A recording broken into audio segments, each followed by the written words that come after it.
Trump basically take apart everything that was a failure about the Biden administration, and that was just priceless, as for those who have waited for this day. Yep. But as the day went on, it was a remarkable day. Starting to the pardoning of the January 6th folks. And then of course all of the speeches that he gave and the executive orders that he signed. It was just an incredible day. You really, honestly, it's like trying to report all this is trying to like get a drink of water out of a fire hose. It's just coming so fast and furious. But that's what he promised, and that is what he's delivering. And he made news even before he got to the White House. Which is pretty remarkable. But he's got another full day today, and I think we're going to see another day of extreme activity from this administration. Now, it's not really unique that a former president has to sit while the person that beat him or defeated his party, whatever it is, goes through and talks about all of the failures of his administration. Joe Biden has to sit there and listen to it all as well. It wasn't, that really wasn't all that unique of a moment, except for the fact that in this case, you had Joe Biden, who, by the way, I believe Joe Biden fell asleep during that speech. I think you did too, yeah. Okay, so it's not just me. So I think Biden fell asleep. That's number one. But number two, you did have Trump, who beat Kamala Harris. And so, I mean, he just annihilated the previous 4 years, and Harris and Biden, they just had to sit there and take it, except for Joe Biden, who slept through some of it. And what's interesting is that I think these are things that their staff people will not say to them. I think they live in this little fairy world, this little paradise island, where they don't get the hard truth spoken to them very often. So it was sort of interesting to watch Trump do that. And you know what? He wasn't out of line. There was nothing that he said that wasn't true. It was a horrible administration, and they did make a lot of mistakes. And you can sit there in your little sunshine world and think that everything is fine, Joe Biden, but somebody was going to tell you on the way out the door what a failure you were, and I'm glad that he took that opportunity. Otherwise, I don't think those two will ever have heard that information. One of the things that's going on this morning, Brian, of course, as you know, the J6ers, by and large, 1,500 of them were pardoned, a handful commuted sentences, but there's word now, and these are unsubstantiated. There's chatter online and on Twitter and X, and you know how we both feel about that. But it is worth noting that there are people that are saying that they're not releasing these folks as of yet. And I mean, I'm seeing videos that certainly look authentic, but I don't really know what's going on. I have not seen anything official, but it looks like, from what the accusations are, that, the local authorities, including the mayor, perhaps, is holding these people back because perhaps maybe they feel like they have the authority to keep some of these folks. Have you heard anything about that? No, I haven't heard anything about that, but I think there's going to be a struggle in that regard. There's just no doubt about it. There are forces still with in places of power where they want to continue to hold on to that power, and they want to continue to have their way. But I think these struggles are not unexpected. But listen, what we know is that's a federal responsibility, and so I believe ultimately, even if it has to go to court, that they're going to win on that one. One of the things that just talking about the inauguration, then we'll get into all of those executive orders and actions. But one of the things, there were so many incredible things that happened during that inauguration.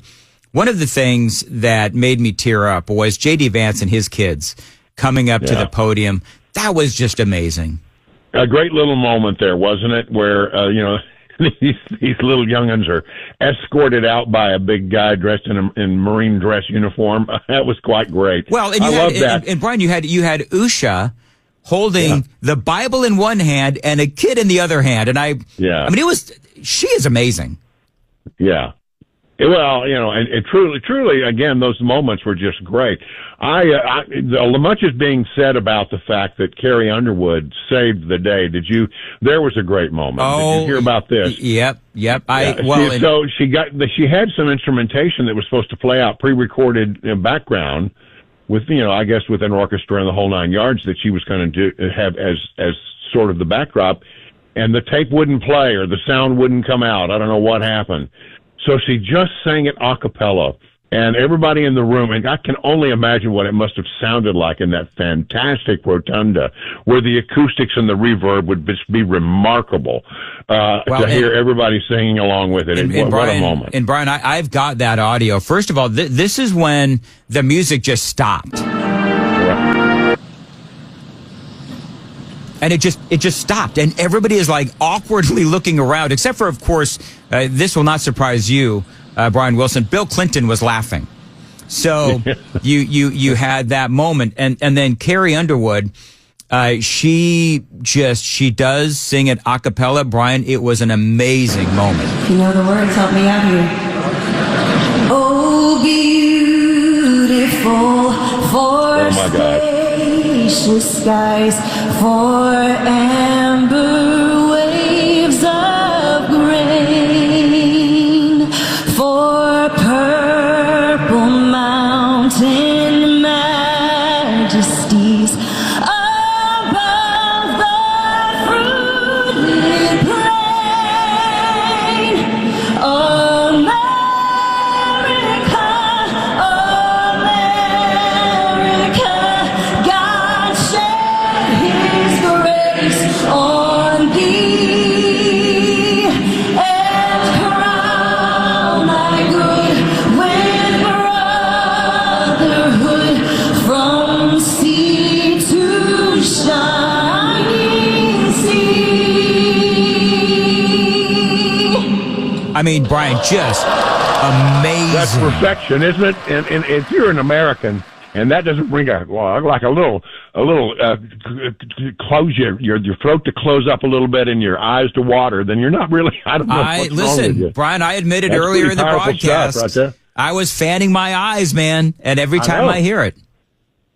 And It's part amazing, of it, truly amazing. yeah, part of it was that everybody else started singing along with her too.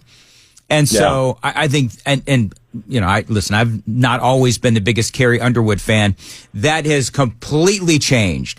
And I think that her legacy was absolutely sealed in that moment.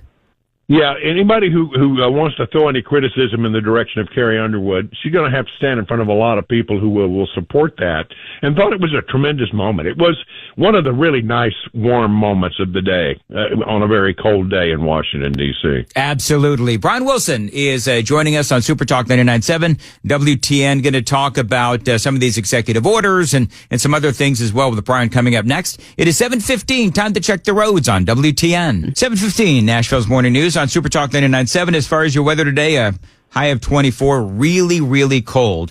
And appreciate you listening to Nashville's Morning News. And so, Brian Wilson joining us. You're still in D.C.? I'm just on the edge of D.C. in Maryland this morning.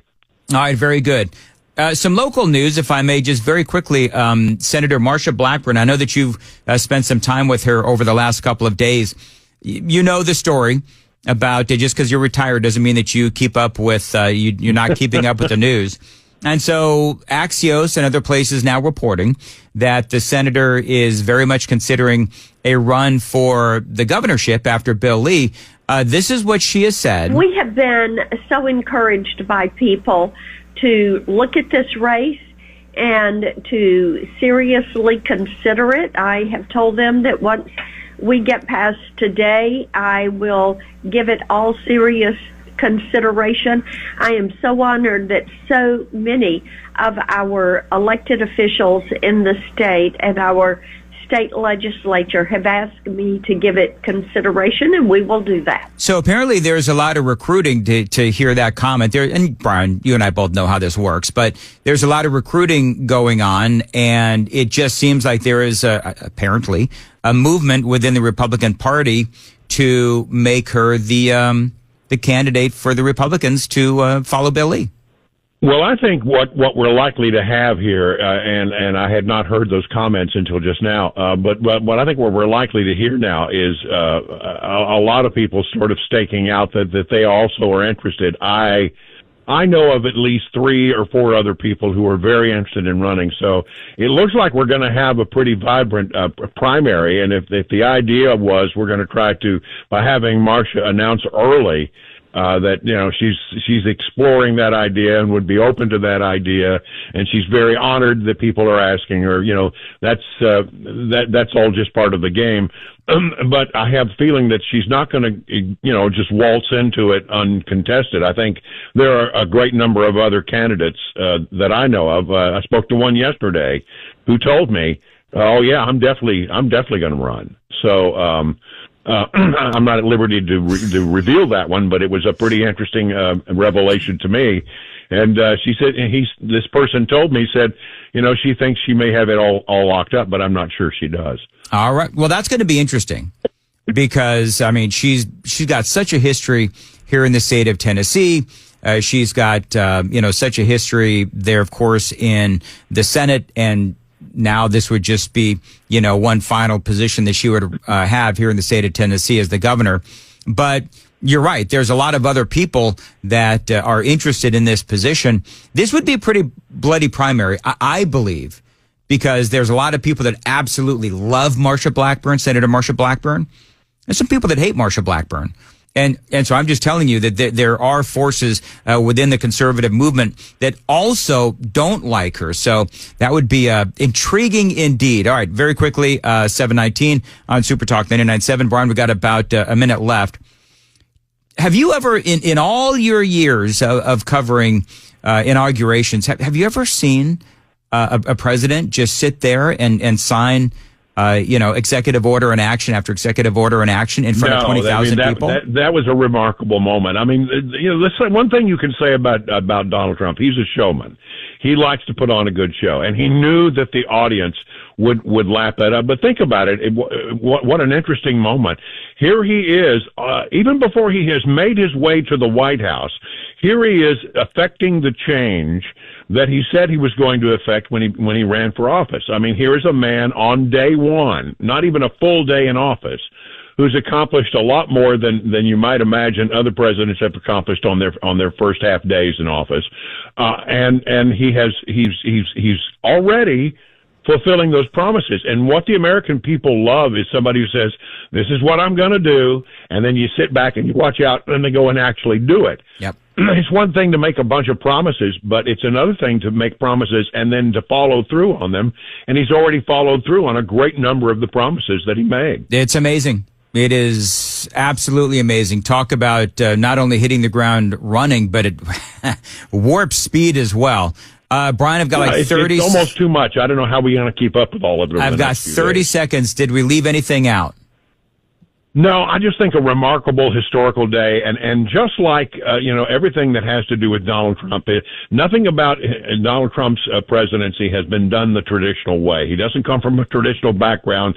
Certainly, having the gap 4 years where Biden was in office, we don't normally see somebody serve 2 terms separated by a term. I mean, there's just nothing about this presidency that fits the norm, and I'm okay with that. I love tradition, and I love the pomp and the ceremony that we saw yesterday.